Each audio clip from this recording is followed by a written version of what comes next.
सत्संग एक ऐसी जगह होती है, यहां आने से इंसान के जन्मों जन्मों के पाप कर्म कट जाया करते हैं।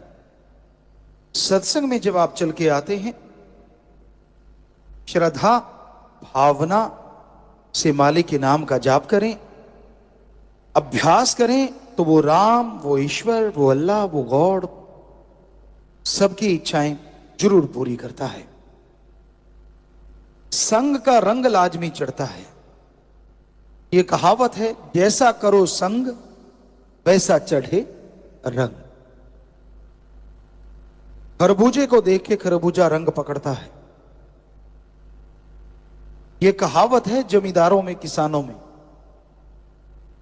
उसी तरह आप जैसे लोगों की सोहबत में, जैसे लोगों के संग में बैठेंगे, वैसा रंग लाजमी चढ़ता है। इसलिए संग सोहबत अच्छे की करो। कभी भी किसी को गलत ना कहो, कभी किसी को बुरा ना कहो। सबका भला मांगो, सबका भला करो और मालिक को मांगते हुए आगे बढ़ो। कहीं भी कोई निंदा चुगली करता मिल जाए, अच्छा है, जितनी दूरी उससे बना लो। कई बार आप देखते हैं कोई इंसान अपने मां परिवार की निंदा चुगली करता है, चाहे वो सही बात ही क्यों ना हो, उससे दूरी बना लीजिए। क्योंकि धीरे धीरे निंदा का असर आप पे भी होना शुरू हो जाता है और आप क्यों किंतु परंतु में उलझ के रह जाते हैं। इंसान जब सत्संग में आता है और अपने सतगुरु मौला राम से जुड़ता है, तो बात ही कुछ और होती है और नजारा भी कुछ और ही होता है। पर धीरे धीरे धीरे धीरे जैसे जैसे लोगों की बातों में आता जाता है, वो दूर होता चला जाता है, तो उसकी अपनी एक अलग थ्योरी हो जाती है, अलग सोच हो जाती है और अलग हस्ती बना लेता है। वो इंसान को सोचना चाहिए उन बातों का, जब इंसान सतगुरु मौला से जुड़ा था। क्या प्यार था, क्या अल्लाह वाहिगुरु राम के प्रति इश्क था। कैसे बढ़ते चले गए उस इश्क में, कैसे उड़ते चले गए उस इश्क में। क्या नजारे मिले उस राम के इश्क में और कितनी खुशियां मिली उस राम के इश्क में। लेकिन जब इंसान अपने मन के प्रति गुलाम हो जाता है, सेवा सुमरण छोड़ देता है, भक्ति इबादत छोड़ देता है, तो फिर वो मन के हाथों मजबूर सतगुरु से दूर दूर दूर होता चला जाता है। तो आप अपनी भावना का शुद्धिकरण कीजिए, अपने विचारों को बदलिए। हमेशा ऐसे लोगों की सोहबत कीजिए जो नेकी भलाई के रास्ते पे चलते हों, जो आपको गलत रास्ता दिखाते हैं, जो अपने मतलब के लिए आपको इस्तेमाल करते हैं। बच के रहिए ऐसे लोगों से, बहन भाइयों से, परिवार से, क्योंकि वो आपके नहीं हो सकते। आपके वही हैं जो आपको सही रास्ता दिखाएं, आपके वही हैं जो आपको सही चलना सिखा दें, आपके वही हैं सुख दुख में जो आपका साथ दे दें। सच्चा मित्र उसे कहते हैं जो इंसान को सच्चाई मुंह पे कह दे। ये देखा गया है कि इंसान जब कोई गलत कर्म करता है, कई मित्र ऐसे होते हैं उन्हें रोकते नहीं, बल्कि वाह वाह वाह वाह वाह वाह करते रहते हैं। पंजाबी में एक बात बड़ी मशहूर है, कौली चट। असल में वो दोस्त नहीं होते, वो कौली चट होते। उनको होता है कि यार वाह वाह करते रहेंगे तो कौली का मतलब होता है खान पान मिलता रहेगा, पैसा मिलता रहेगा, अपा ऐसे काम निकलवाते रहेंगे, इत्यादि इत्यादि। कि अगर सच्ची बात मुंह पे कह दी कहीं ये बिगड़ी ना जाए और अपने को कुछ भी नहीं मिलेगा, अपा तो खाली रह जाएंगे। तो सच्चाई ये है, जो लोग आपको सच्ची बात मुंह पे कह दें, आपका दोस्त, आपका मित्र, आपका फ्रेंड, वो सही है, वो सच्चा दोस्त है। और जो आपकी हर बात पे आंखें मूंद के वाह वाह करता रहता है, समझ लो आप डुबेंदे बामणा जजमान भी डूबे, कि वो तो डूब ही रहा है, आपको भी डुबोएगा। तो ऐसे लोगों से जितना दूर रहो, परहेज करो, उतना ही अच्छा है। हमेशा अच्छे कर्म करो, हमेशा अच्छी सोहबत करो। जो अच्छी बातें करते हैं उनके पास जो बैठा करते हैं वो अच्छाई में बढ़ते बढ़ते भगवान तक पहुंच जाते।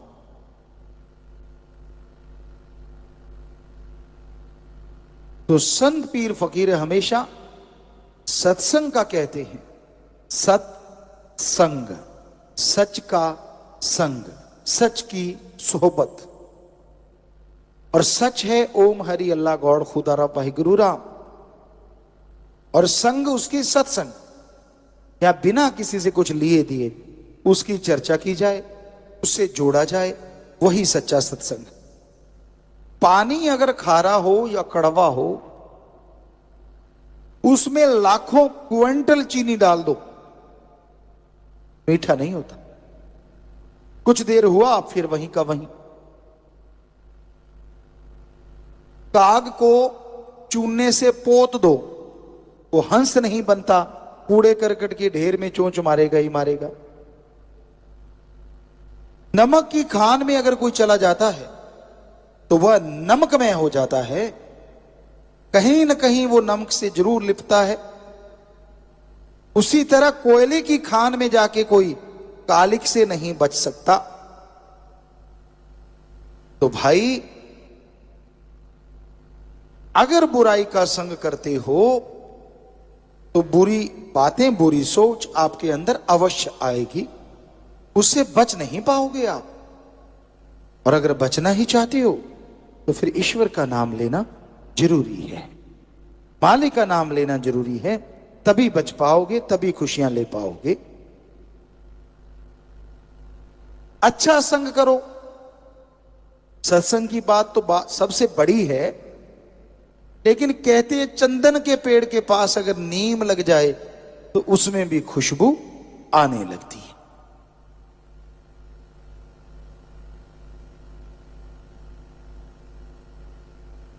गंदे नाले, बदबूदार शराब गंगा जी में आके जब कोई गिरा देता है, उसके बाद वो बदबूदार शराब या गंदा नाला नहीं कहलाती, वो गंगा जल कहलाती है।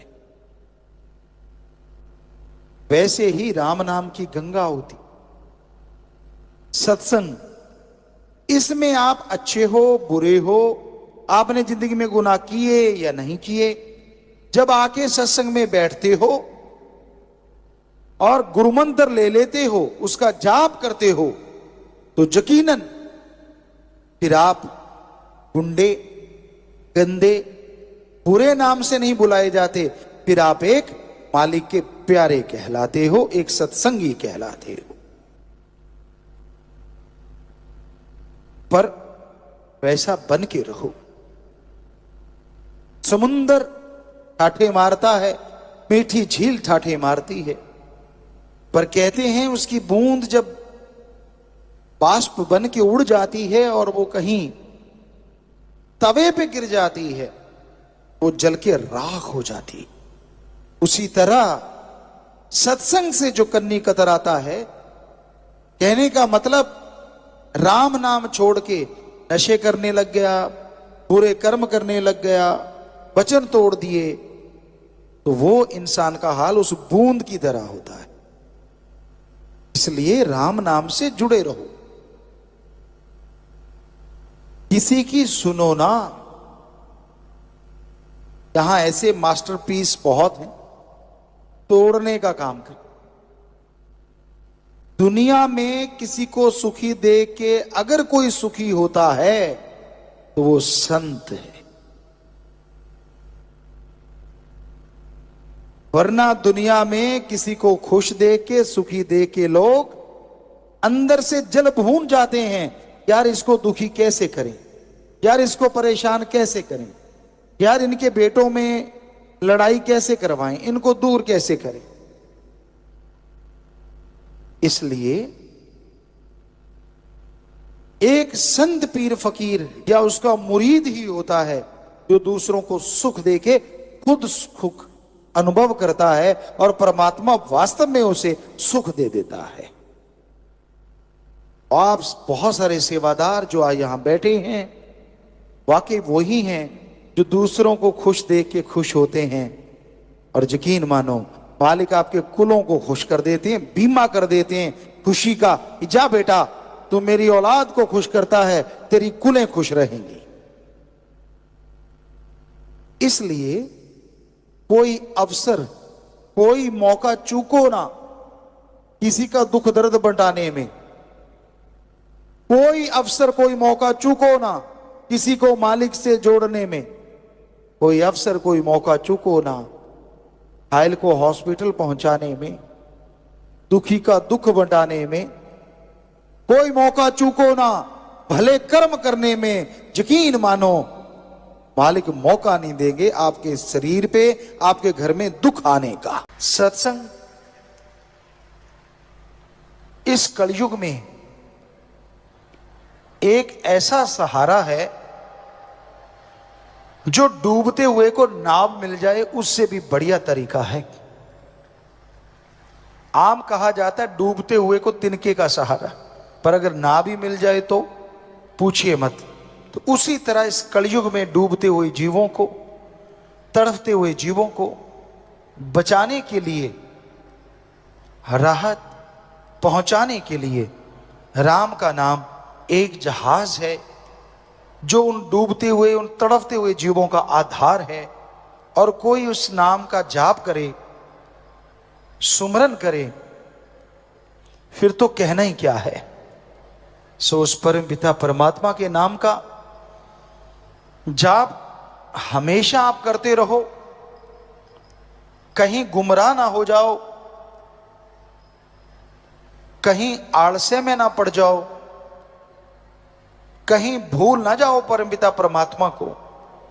इसलिए संत पीर फकीर सत्संग लगाते हैं। और जो सत्संग सुन के अमल करते हैं उनके तो अंदर बाहर कोई कमी रहती ही नहीं। उनके भाग्य नसीब वाकई बुरे होते हैं जो सत्संग सुनते सुनते भी बुरे कर्मों की तरफ चल पड़ते हैं। एक अनजान आदमी है, जंगल में भटक गया और उस भटकते हुए को एक रास्ता सूझा। उसे नहीं पता वो रास्ता कैसा है, उसे नहीं मालूम वो रास्ता कैसा है। बुद्धि विवेक का काम लेता तो पता चलता, पर उसने आप देखा ना ताप उस रास्ते पे निकल पड़ा। उस रास्ते में जंगली जानवर है, उस रास्ते में दलदल है, जान बचाएगा तो कैसे, बहुत ही मुश्किल है। वो लुट जाता है डाकुओं के हाथों, घायल हो जाता है पशुओं के हाथों और फंस के रह जाता है दलदल में। लेकिन एक पूरे जंगल का जानकार है, उसे पता है शॉर्टकट रास्ता कौन सा है। उसे पता है ये रास्ता दलदल भरा है, ये जानवरों से भरा है, इधर डाकू रहते हैं और ये बिल्कुल सेफ रास्ता है।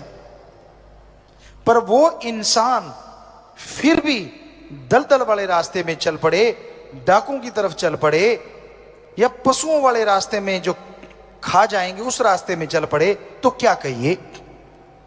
ऐसे ही सत्संगी होते हैं जो सत्संग सुनते हैं, नाम लेवा होते हैं, जब वो ऐसे जंगली रास्तों पे निकल पड़ते हैं तो फिर दद्दा दोष न काहू दीजै, दोष कर्मा अपने जो मैं किया सो मैं पाया, दोष न दीजै आवर्ज।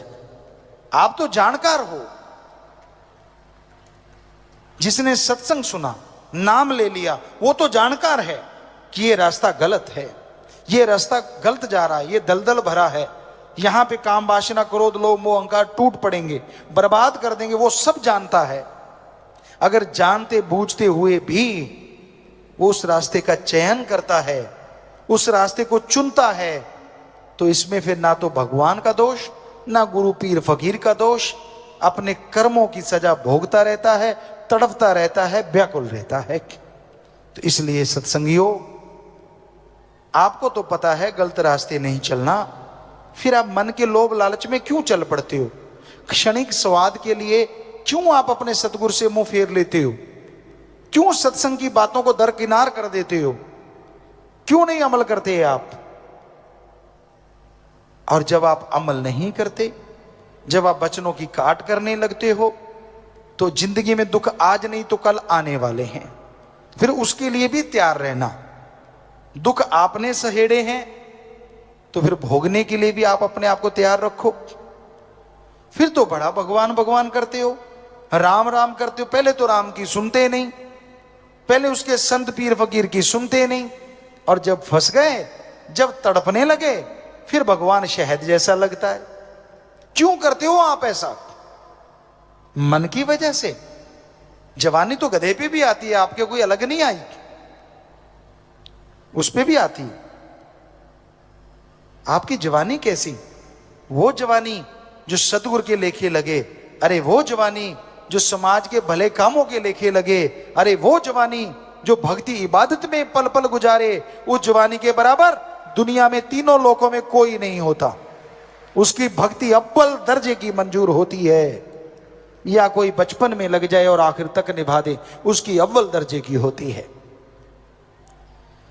पर यहां तो जब दोहरा मापदंड अपना लेते हैं लोग, अपने सतगुरु को, अपने राम को मूर्ख बनाना उनकी आदत बन जाती है। ये दिखाना कि मैं भक्त भी हूं, और काम वो करना जो संत पीर फकीर रोकते हैं। तो फिर दुखों के पहाड़ को बुलाने से कोई रोक नहीं सकेगा। फिर तड़पोगे, फिर रोओगे, तब आप होगे और आपके दुख होंगे। कैसे कोई बचाएगा? गुरु को मानते हो पर गुरु की नहीं मानते, ये खतरनाक है, ये डेंजर है। जब आपको समझी आ गई कि रास्ते दलदल से भरे हैं, जब आपको समझी आ गई कि जंगली जानवर आप पे अटैक करने को तैयार बैठे हैं, तो राम नाम का शॉर्टकट क्यों नहीं अपनाते? क्यों काम वासना क्रोध लोभ मोह अहंकार मन माया को, उन जंगली जानवरों को अपने पे टूटने का मौका देते हो? क्यों? जोश जवानी का। परम पिताजी ने एक भजन बनाया है, और वो ध्यान दें जवान नौजवान जो बिगड़ जाते हैं, जो मानते नहीं, सतगुरु की भी रखते हैं, लात दूसरी तरफ भी रखते हैं, गलत कर्म भी करते हैं। गधा 25 उम्र जोर जवानी का, कि जब 25 साल तक की उम्र जो है ना, दुलत्ते झाड़ने वाली है। किसी को रोक दो आप, माँ बाप भी रोक दें तो उनका दुश्मन बन जाता है। मुझे रोका तो कैसे रोका, मैं मर्जी का मालिक, मैं करूं सो करूं।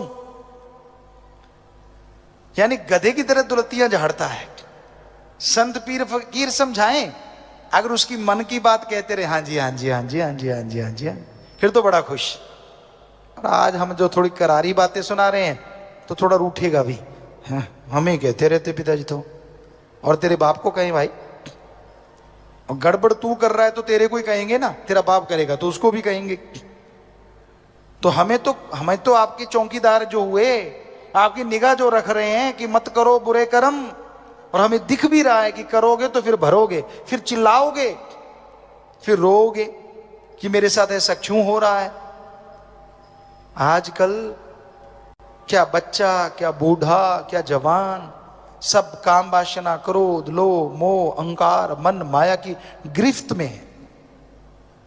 बचा हुआ वही है जिसने सच्चा इश्क उस वाहिगुरु से, सतगुरु मौला से किया हुआ है। वो चाहे बच्चा है, जवान है, बूढ़ा है, वो ही बचा है। वरना इस कलयुग में मस्ताना जी महाराज के वचन कि यार सतगुरु का आशिक तो कोई कोई है, सब माया के यार हैं।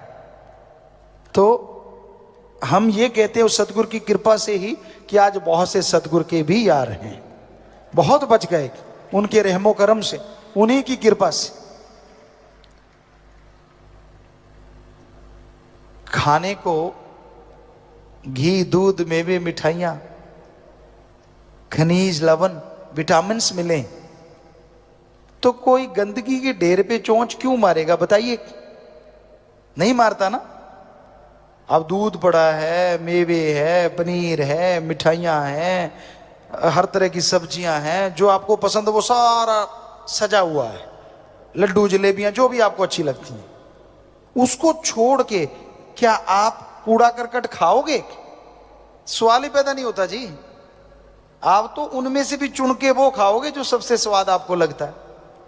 पर हम देख रहे हैं कुछ कुछ बच्चे ऐसा भी करते हैं कि सारा कुछ छोड़ छड़ा के गंदगी के ढेर में चोंच मारते ही मारते हैं। मानते नहीं वो, उनके घेर अड़ा हुआ है मन का। जवानी उनको लगता है हमारे पे आई है और किसी पे तो आई ही नहीं, पहले वाले तो ऐसे बूढ़े हो गए, सीधे ही बूढ़े जन्मे थे बूढ़े ही हो गए। अरे उम्र का तजुर्बा होता है, गुरु से सीखो तो बचपन में भी बुढ़ापे जितनी शिक्षा सीख लेता है आदमी, वरना उम्र के साथ साथ शिक्षा आती है जैसे जैसे उम्र बीतती है। इसलिए नादानियां छोड़ दो, बुरे कर्म छोड़ दो, इनमें कुछ नहीं रखा, और गुरु पीर फकीर के वचनों से नाता जोड़ लो। क्योंकि अगर उस सतगुरु मौला से नाता जोड़ के रखोगे तो ही खुशियां हैं, वरना भाई फिर चारपाई तो कहीं गई ही नहीं। हमारा काम समझाना है। आपको बुरा लगे तो भी कोई बात नहीं, आपको अच्छा लगे तो भी कोई बात नहीं। क्योंकि एक टीचर जो है वो तनख्वाह लेता है, वो पढ़ाता है। कई नहीं भी पढ़ाते, गपशप मार के भी आ जाते हैं, लेकिन अगर टीचर पढ़ाता है तो उसका काम तो हो गया। बच्चे फॉलो कितना करते हैं वो एक अलग बात है। कई टीचर ऐसे होते हैं जो बच्चों से फॉलो करवाते हैं, उनको दर्द लेते हैं, पूरा पेन लेते हैं उनका। पढ़ाया, फिर फॉलो करवाया, फिर फॉलो करवाया, फिर अपने तरीके से वो उनकी जांच करते रहते हैं कि कहीं भूल तो नहीं गए। तो वो टीचर सबसे सर्वश्रेष्ठ होते हैं और उनके बच्चे मेरिट लेके उनका नाम रोशन करते हैं।